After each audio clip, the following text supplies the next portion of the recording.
Okay, the next thing that we're going to cover is we're still in the edit menu.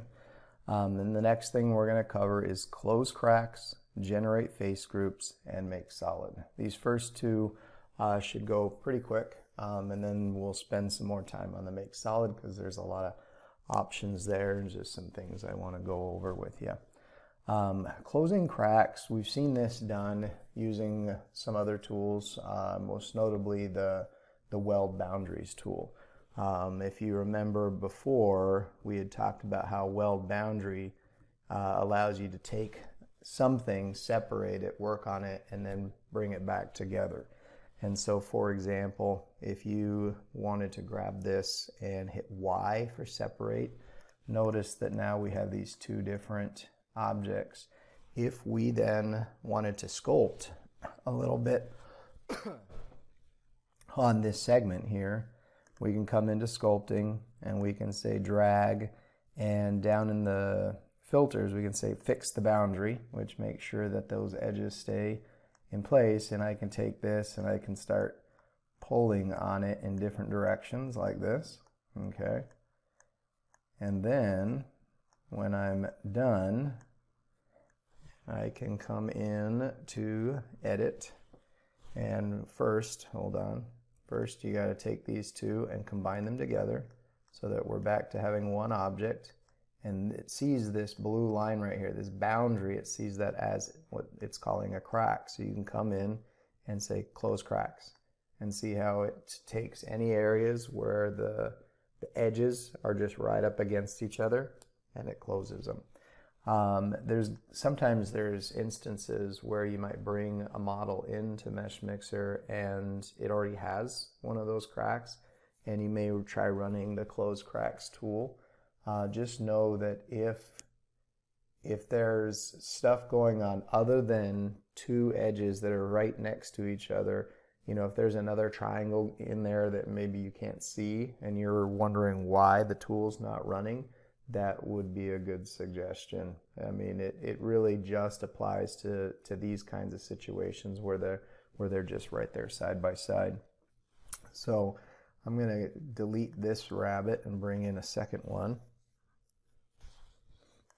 All right, so that's that tool. Okay, this next one doesn't really work well for a rabbit. Okay, what this is doing is it's taking your object, your STL file, and specifically it's looking at the triangles, but it randomly chooses one triangle and it starts there and it starts going out from there, and it looks at anything that is a certain angle difference. So for example, okay, I didn't mean to hit that one, I meant to hit, hold on, let's go back a little bit. Let's go to here so I can turn on my wireframes, and let me select that one again. So if you come in and you look at this triangle right here, okay, what it's doing is it's starting on that triangle and it's starting to go out from there by a certain angle. The angle threshold is 10 degrees, okay? And so if it's, what is it, less than, so like if the triangle angle is less than 10 degrees, it includes it, but if it's more than 10 degrees, it assigns it a different color.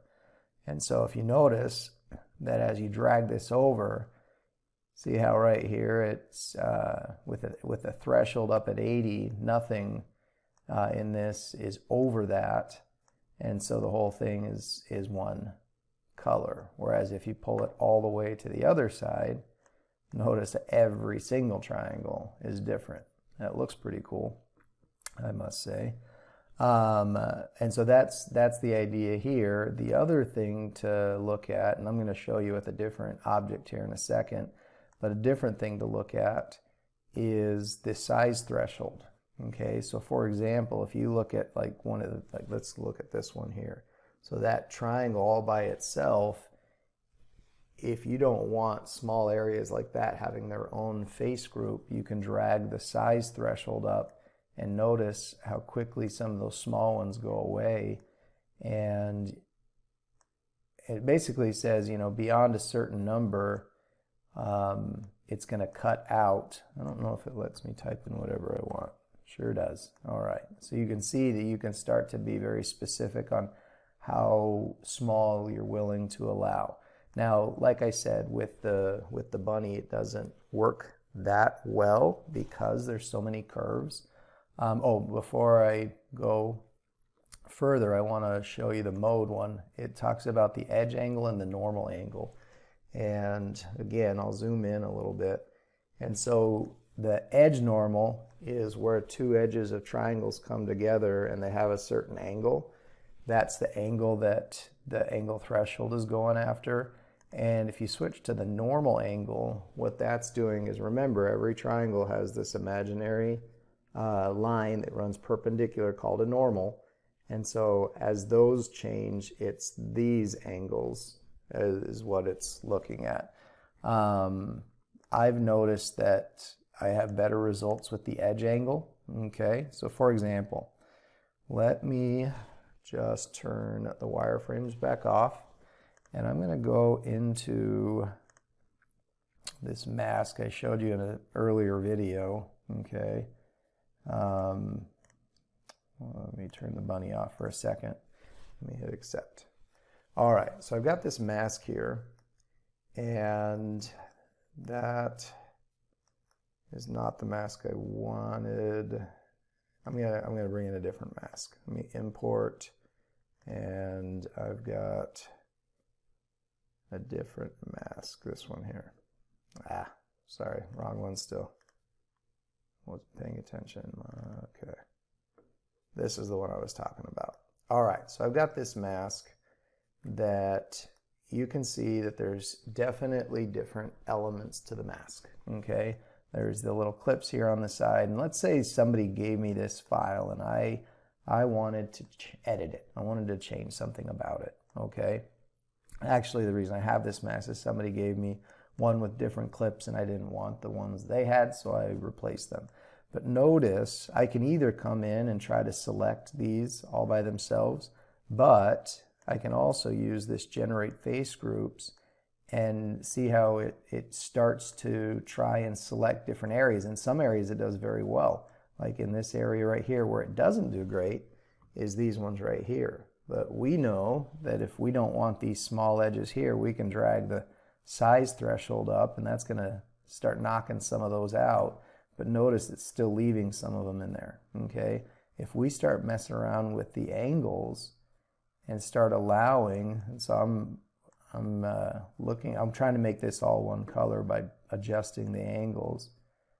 So I'm going to pull that up until it looks like it's all one color. And then I'm going to back up and see if it looks like I have that in all these other areas, and it sure looks like I do.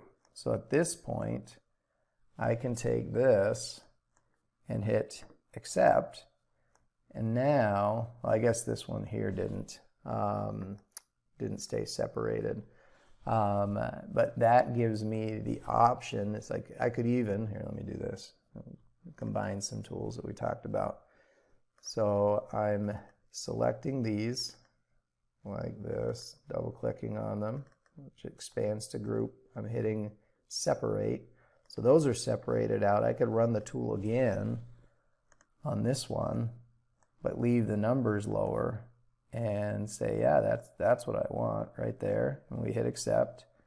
And now I can just come back in, click on all that and combine it, and then use that close cracks tool, and everything's back to where it was before. So you can see that gives you a quick way of taking an STL file and breaking it into different elements. You know, the reason that I did this originally is I didn't like the clip, so I did that, and then I did the flat remesh and hit accept. And I mean, there's a little spot right here that doesn't look quite right. So I can smooth it out, and then I can grab all this right here, expand groups, and so you can see how that might be useful if you bring in an object and you want to break it into pieces. So that you can start to edit those different pieces. So that's a useful tool. This one generate face groups tool. Okay, I'm going to get rid of that. I'm going to go back to the rabbit. Okay. And here we go. So now I want to get into this tool right here, Make Solid. And I'm going to get on my soapbox real quick and just point out that Make Solid, in my opinion, is widely overused in dentistry. In dentistry, we spend a lot of effort and are quite proud of how good we can scan in something intraorally or on a desktop scanner. We capture a lot of really nice detailed information. And then what we do is we bring it into Mesh Mixer and run the Make Solid tool and rewrite all that original data with different data. But the problem is if you want to maintain the accuracy, you have to kind of crank all the settings as high up as you can, because it will help you fill in all the little grooves, capture all those margins, but then your file size shoots up tremendously, and it's unnecessary, okay? Most of the things people are using Make Solid for can be done with other tools, and when you do it that way, you're able to maintain the integrity of the original file. And so I strongly push against using Make Solid just with you know, other than certain circumstances. If you're just like a hobby person and you're not caring about the accuracy, I wouldn't worry about it. Use Make Solid. It's quick. It's an easy way to take many different STL files that have been combined together and turn them into one. So it's a good tool, and when used properly, it's great. But in dentistry, only because we're after such high accuracy, that's why in dentistry it shouldn't be used as much as I see people using it. And I used to use it all the time. I used to think that was the way to go to fix certain things. So let's look at the Make Solid tool. So when you first run Make Solid, this is the default settings. Okay, the very first one it goes to is fast, color transfer mode automatic, and these settings about how you see them right here. The interesting thing about this tool, and it's the same with the Make Hollow tool, is that if you change see a lot of other tools, when you change a setting, it automatically applies the settings and shows you a preview. With this one, because the calculations are so intense, it doesn't. You can change some settings and then hit update. I wish they would add this feature to things like offset too, because that also takes a while, but every time you change a setting, you have to sit there and wait for that to finish. So if you ever use offset a lot, you'll appreciate why this one forces you to make the changes and then hit update. An important thing to note though is if you've made changes and you don't hit update and you hit accept, you're not accepting the new changes, you're accepting what is currently shown. Also, I'm going to turn on the wireframe so you can see those. And so right off the bat, I'm going to hit cancel. Right off the bat, you can see that running that Make Solid tool made the triangles very small. And this is at a reasonable setting. What most people do in dentistry is they say, well, I need to make this as accurate as possible. And so I'm going to hit right here, Sharp Edge Preserve, and I'm going to crank this up. And I used to tell people to do this, so I understand why. And then they click the update button, and I'll show you where that is. That might take some time. So I might cut this segment out to fast forward to the end, but you'll see the difference in the triangles.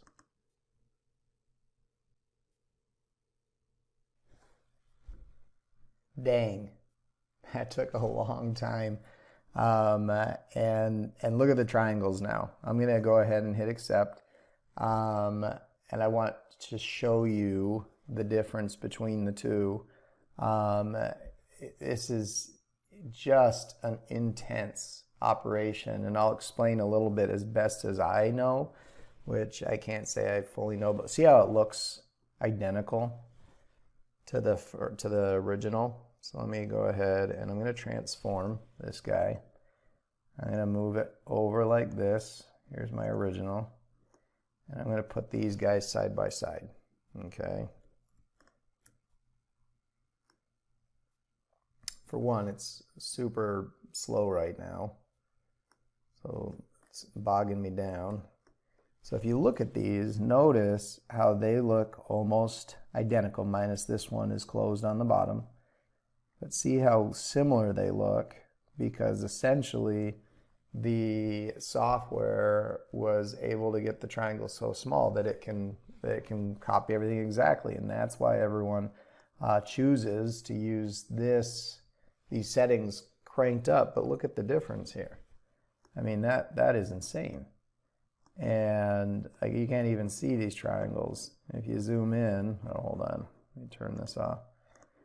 If you zoom in, I mean, just look how small those triangles are. It's way smaller than you'd ever need, and the resolution is nuts. And if you were to click on this guy and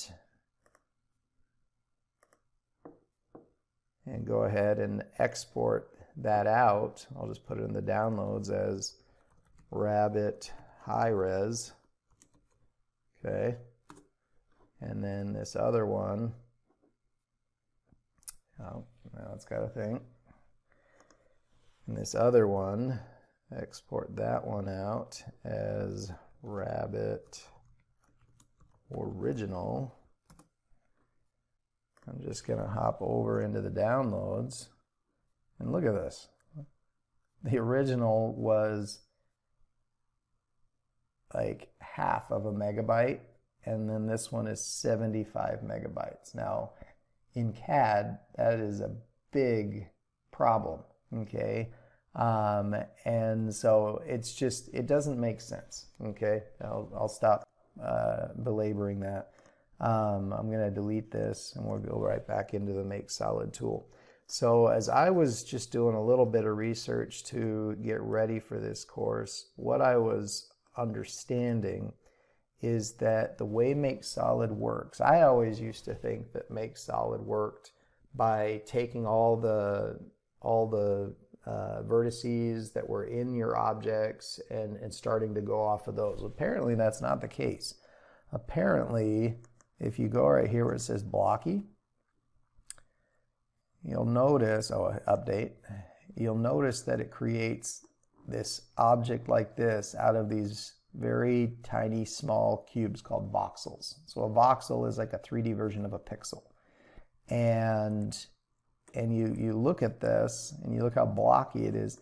This is apparently how the software starts off. Okay, it creates these first, and then it builds the new one on top of it. So if I brought the solid accuracy down, you'll notice that those blocks get much larger. And if I bring it over, I don't want to go too nuts. If I bring it over here, they're going to end up with blocks that are much smaller. So of course, how do you get the accuracy you want? Is you keep making these voxels smaller and smaller and smaller, and then when it comes and uses that as the foundation to make the new one, it makes all those very, very small triangles. So I've never found an indication to use blocky. I guess you could use it kind of more from an artistic standpoint, that you could make a block. I mean, there's something that's failing right there, but get like a tooth and then block it out like this and print it. Might look cool. I don't know. Fast is, like I said, that's the default. Okay, so it's doing what I just said. It's just doing it quickly. And honestly, I don't know all the details. I was reading through an article on this, and if I understood it, I'd explain it better to you, but I don't fully understand the ins and outs of how it's doing it.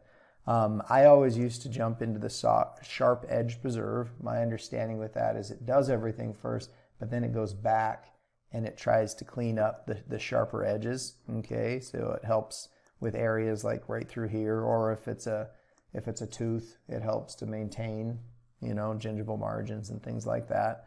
But I would have to crank these up. Let me turn this one back to 128, and hit that again.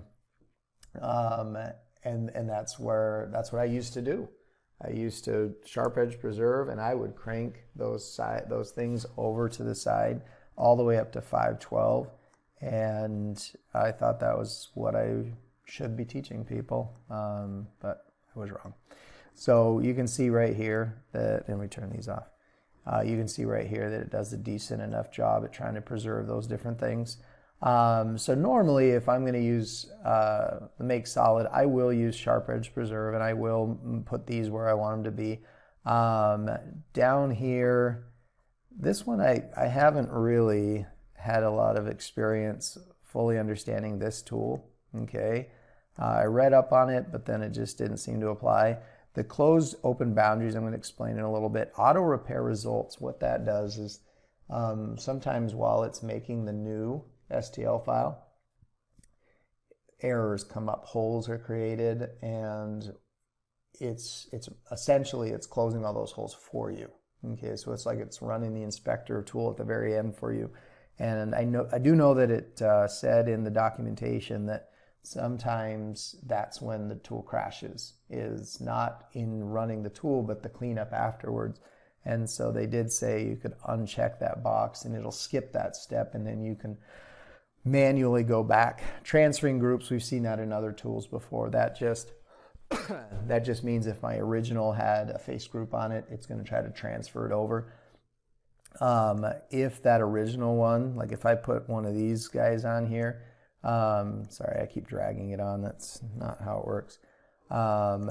Let's put this over. Notice on here, when you put a stamp, it puts a nice crisp edge on there.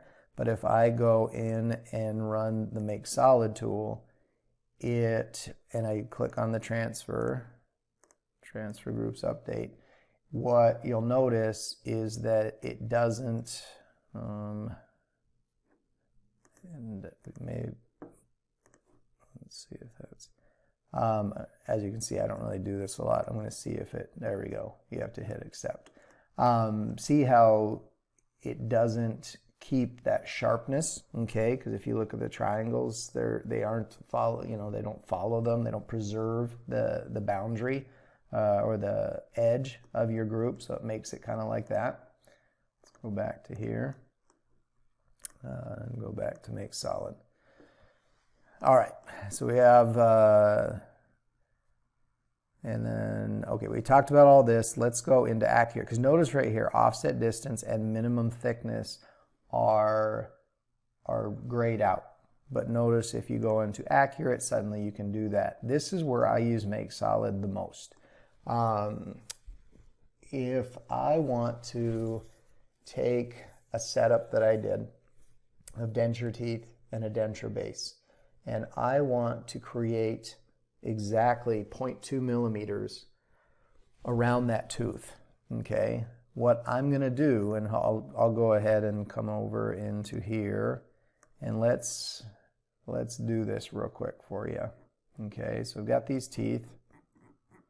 How far out did they end up? Way out here. So I'm going to bring these in, and I am going to just place these on my rabbit's back side. So there's a trick that I always use for whenever I want to create two pieces that fit together. Okay, now obviously this isn't perfect, but I'm gonna go with it. All right, so I've got this, and I want to be able to print a rabbit with sockets and the teeth, and I want to be able to fit them together.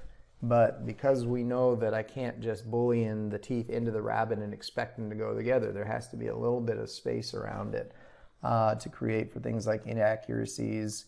So what I do is I'll go into Make Solid on the teeth themselves, whatever it is I want to use to cut, and I'll go into accurate, and then I'll change my offset distance to that 0.2 millimeters. Okay, and then sometimes I might crank some of these up just a little bit. Okay, so maybe 200, and let's go here and say 200, just to preserve a little bit more. I'm going to turn this off. Just to preserve, dang it. Okay, hold on.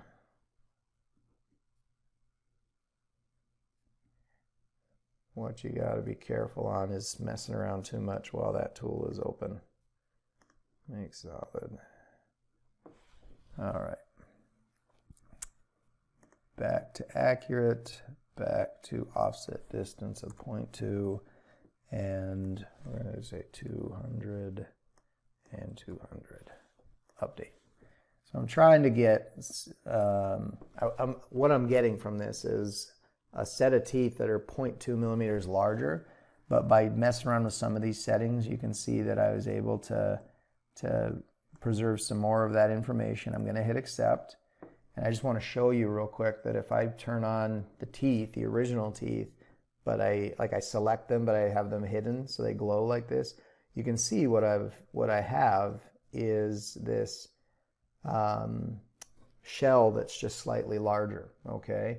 And so if I turn these things back on and I come out like this and I click on the bunny first and then over here, and we'll talk more about Boolean operations later, but if I run this tool and then accept the end result, you'll notice that I end up with this socket. I'm going to uncheck this box real quick. I'm going to end up with this socket that's exactly 0.2 millimeters everywhere where the teeth are going to go in. So it's a nice trick, okay? Assuming, it doesn't fail or anything, but all right. So you can see there's a problem right in there, but we'll just ignore that for now. Just so you can see what I'm talking about is notice that right through here, notice that those teeth have an exact 0.2 millimeter socket around them. So now I can print these two pieces and put them together. Okay, let's start over again with our bunny. All right, let's get back into it and see if there's anything more to show you with the bunny. So I don't think so. Oh, the minimum thickness, sorry. Minimum thickness is because sometimes when you're printing, you run into problems if things are too thin. And so I don't know what the distance is here, but notice if I drag the minimum thickness up, let's go to 2 millimeters and hit update. What it does is it takes what the software is doing on its end is if there's any area that's too thin, it puts a sphere in there and then builds around the sphere, okay? And so that doesn't look too much different, but what if we crank that up to 4? All right, and hit update again. I'm guessing at this one, you're going to start to see that the tip of that ear is, yeah, here we go. See how you can almost see that sphere in there, where it puts the spheres in there and then builds around those, okay? So that just gives you a way of controlling the thickness, okay?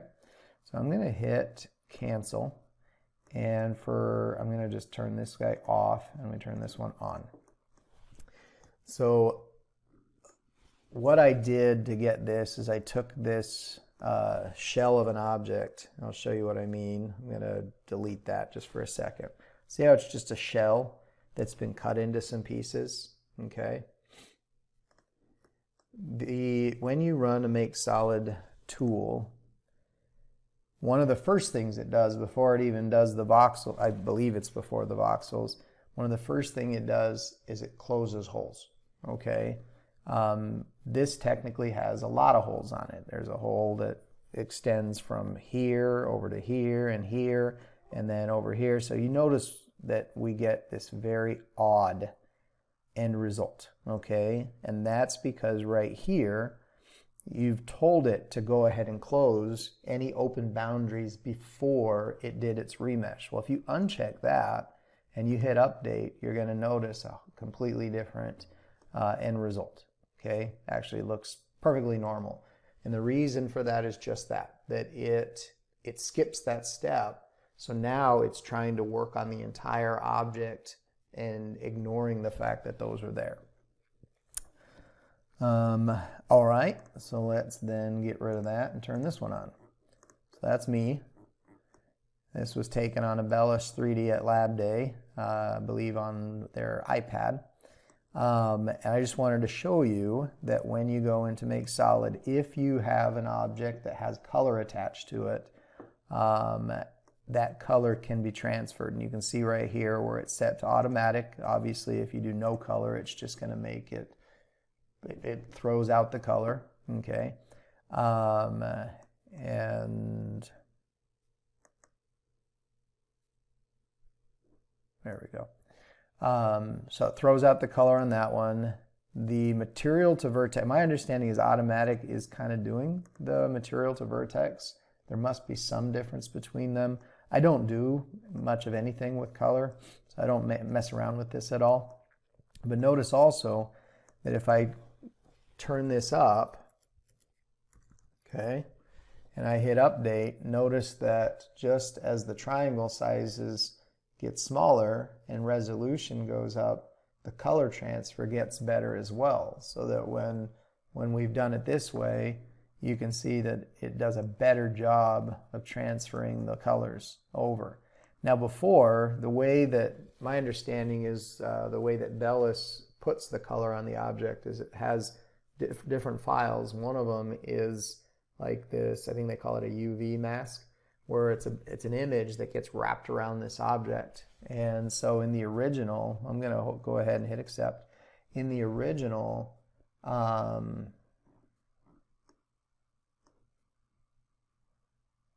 hey, where'd my color go? I'm not sure why the color went. Like I said, I don't actually do this very much. I was hoping to be able to compare the two side by side, because you can see a difference in the quality of that and how that looks. It looks very photorealistic versus when you come in to the Make Solid and it looks different, okay? It looks more pixelated, if you will. So I was going to compare them side by side, but it threw the color out and I'm not going to worry about it. What I wanted to say is that when it has that UV mask concept, you got to use either the automatic or the material to vertex. Vertex to vertex probably works if it already has the color. Like the way it's exporting it out, it will be more of like a vertex color, okay? And so let me go material to vertex again. Try that one more time. And let's see, let's accept that again. Yeah, I don't know why it's not doing it. But if let's say it worked, okay, and now it went from that UV mask to the vertex. If you then brought it back in and did it again, then it would be a vertex to vertex kind of a situation. So it depends on how the color is being added to that model in the first place. So that should be about it that I wanted to cover. I just want to hit home one more time the idea that Make Solid is just not always the best way to fix models. You know, using the inspector tool to close holes is a better way. Using Boolean union to take two separate objects and combine them into one is a better way. And so if you ever have any questions on, you know, is Make Solid good in this indication, let me know, and I'd love to kind of tell you if I think there's a better way.